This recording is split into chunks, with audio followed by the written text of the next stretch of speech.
If I was told to explain a superbike in 3 words, aggressive, super fast, hooligans.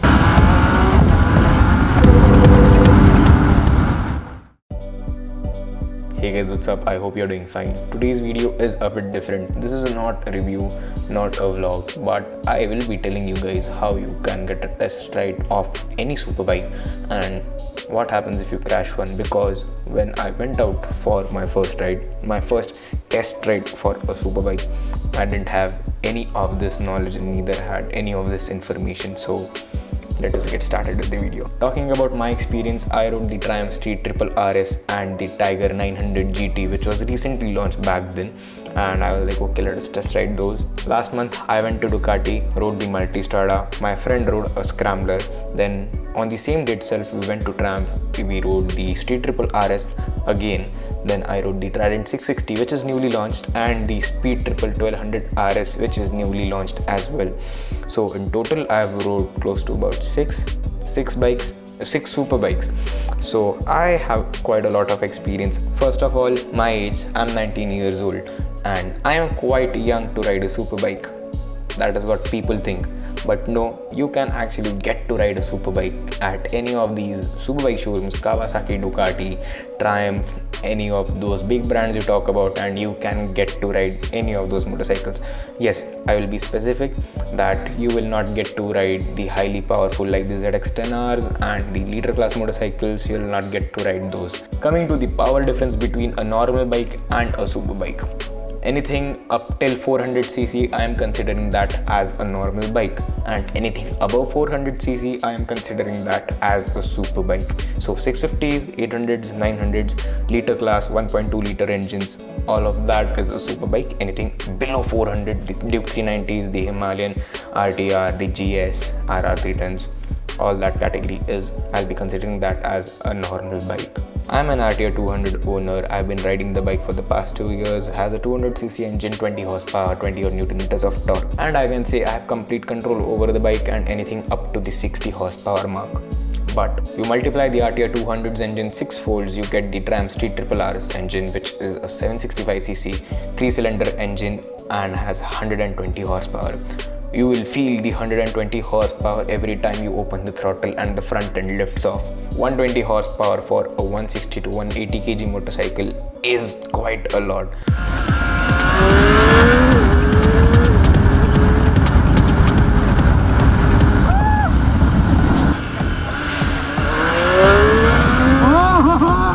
The front wheel just lifts off.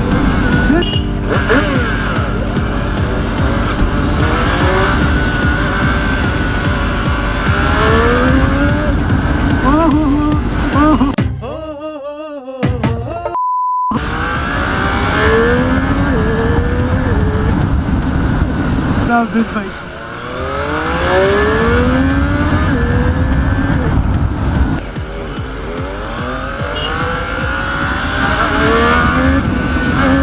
Oh, look at the front end.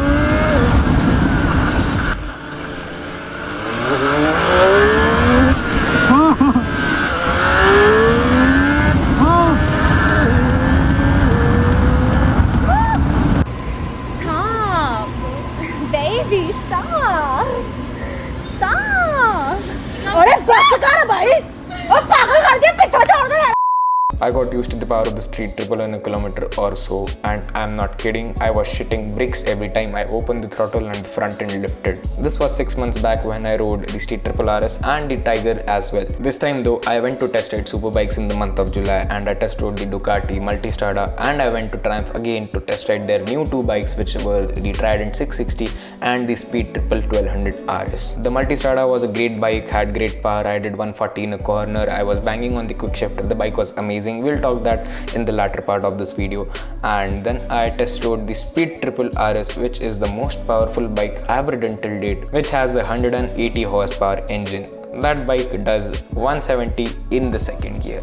You will feel the power difference when you ride a super bike, because even the Trident 660, it pulls a power wheel in the first and second gear every time you open the throttle. So the Trident 660 as well is a very powerful machine. This time when I rode the Street Triple, the Speed Triple, the Trident, every time I hit a power wheelie, I was screaming with joy. But the first time I rode the Street Triple, I was screaming with fear the first time it hit a power wheelie, because my concept of traction control was it will not let the tire lift off even an inch from the ground, but I was proven wrong.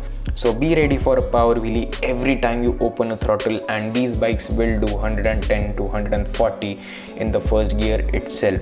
My mind was blown because the RTR 200, it hits 145 max 147 kilometers per hour, that is the top speed, and these bikes doing that in a single gear with 5 more gears left. My mind was totally blown. Coming to the main part of this video, which is how do you approach and what is the procedure for a test ride. You go and book the test ride online, and then you go to the showroom, contact the showroom that yes, I have booked a test ride, when should I come. But at Triumph, we directly went to the showroom and asked for a test ride, and that is how we did it the first time as well. Then he pulled out a form, I guess that's indemnity form and the liability form, so we have to sign that, read everything very carefully, and I'll suggest you do your test ride bookings online, and then you are sorted. If something like this arises in your mind that this is an expensive motorcycle, how will they let you ride this piece of art, this motorcycle, and you are not going to buy the motorcycle but you just want to experience it and enjoy it, so will they let you ride the motorcycle? Then the answer is yes. There is no one stopping you until and unless you have your valid driver's license, and that is it. Don't worry, those guys will not say no for a test ride until and unless you have a driver's license. The staff at Legacy Motors Pune, Ducati was just very sweet. We had the best experience with them, and they will help you with all the procedures. It will just go very smoothly. So highly recommended if you are going to test ride a Ducati motorcycle. And this is not a paid promotion, they are not paying me to say this, but this is my personal experience. Those guys were just very sweet. Even the guys over at Triumph were very nice. We had a long half-hour talk about motorcycles, and I had this thing in mind that before the test ride, I will ask those guys, what if I crash? And Legacy Motors and PU Bhandari Pune, highly recommended. I haven't tested out the Kawasaki's yet, so if Kawasaki's are possible, I'll do that soon enough. So the question to which the answer is not known to many people: what if you crash? Which is a very high chance and probability, because you are riding a super bike, anything can go wrong. You are not experienced at all to handle 120 plus horsepower on any of those motorcycles. The brakes on it act different, they are very strong. You will hit a stoppie every time you brake hard, then every time you open throttle you will pop a wheelie. So all those things considered, the chances of you crashing is quite high. Responsibility and liability differs from each brand, I guess, because I've ridden two brands, the Ducati and the Triumph. So over at Ducati, the lady told me that you are responsible if anything happens to the motorcycle, and you are completely responsible. These motorcycles have insurance obviously, but she did this thing like, you are responsible if anything happens to the motorcycle, you are completely liable, which was not meant in a wrong way. Obviously those guys are very sweet, as I've told you guys earlier. But yes, over at Ducati you will have to pay every single penny in case you crash. So if you crash the Multistrada and if it is total loss, then be ready to pay 18 lakh, close to 18 lakh rupees on road for the motorcycle, and you will not even get the motorcycle. But at Triumph it is different. You will have to pay up to 30,000 rupees for all the damages. So if you crash the bike and the damage is 25,000 rupees, you will have to pay 25,000 rupees. But if the damage is 30,000 or more, then you will have to pay the 30,000 rupees, but everything else which is damaged is covered under insurance, so you are sorted at that level. But at Ducati you will have to pay every single penny out of your pocket. Enjoying and experiencing these expensive motorcycles comes with a financial liability and total responsibility of the motorcycle, and as I said, it depends upon the brand. I'm guessing you will be riding your first superbike after watching this video, that is why you're here. But I'll say that you should wear at least a riding jacket, if not your complete riding gear set. Okay, I will give you guys some advice. The first time you swing your leg over any super bikes, then please don't drop the bike. Second, which is actually a very real possibility. Second, when you open the throttle for the first time, please don't go full throttle. I'm telling you, please don't go full throttle. You will feel the 100 plus horsepower kicking in generally the 5000 plus rev range. So feel the motorcycle at first, feel the braking. Superbikes have dual disc brakes and the stopping power on those machines is crazy. I will tell you guys about my experience about braking on the Street Triple RS, which has one of the best brakes in the world on that bike. I was overtaking a car and there was a speed breaker present after I passed that car, so I missed my braking point by a slight margin. And by my braking point, I am not saying about the track's braking point and stuff. I am talking about your normal braking point where you brake on normal pressure, you don't brake hard. I missed that point by a slight margin because I had to accelerate while overtaking and I had to brake harder than usual so I don't fly off the speed breaker. And I was mind blown with the braking performance present on the Street Triple RS. I was not expecting the rear end to lift off with a slight increase in braking pressure. So yes, the chances of the rear end lifting off and you actually falling with a stoppie is quite real. So don't go nuts with full throttle on the motorcycle the first time you are riding it, and please do not apply full pressure on the brake lever. You will stoppie and fall off the motorcycle. The last bike I rode was the Triumph Speed Triple 1200 RS, which is a 180 horsepower engine, and Triumph doesn't give you the same test route for their other bikes, but for this Speed Triple 1200 RS there is a 1.5 kilometer stretch and the 1.5 kilometer stretch back again, so you have a 3 kilometer test run, and in that 3 kilometer test run I hit 160 kilometers per hour in a very small patch.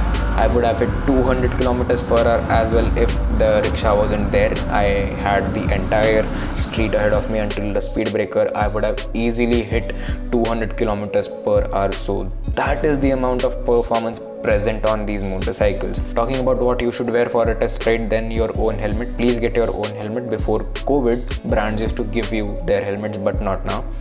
Wear shoes and wear full pants, that is it. And as I said, please wear riding jacket if you are doing it for the first time. This wasn't my first time and I had to click a lot of pictures, so I was not committing to my jacket and carrying it everywhere else, so sorry. So that is it for this video. I know this was quite a short video, but I didn't have all this information when I tested my first superbike. So yes, you're welcome. If you like this video, do hit the thumbs up button. If you like what I do and my content, do hit the subscribe button. Follow me on Instagram @Sudok. I do quite a lot of fun stuff over there and I post all of my pictures on Instagram, so you can check that out. And that is it for this video. I will see you guys in the next one. Goodbye. Peace.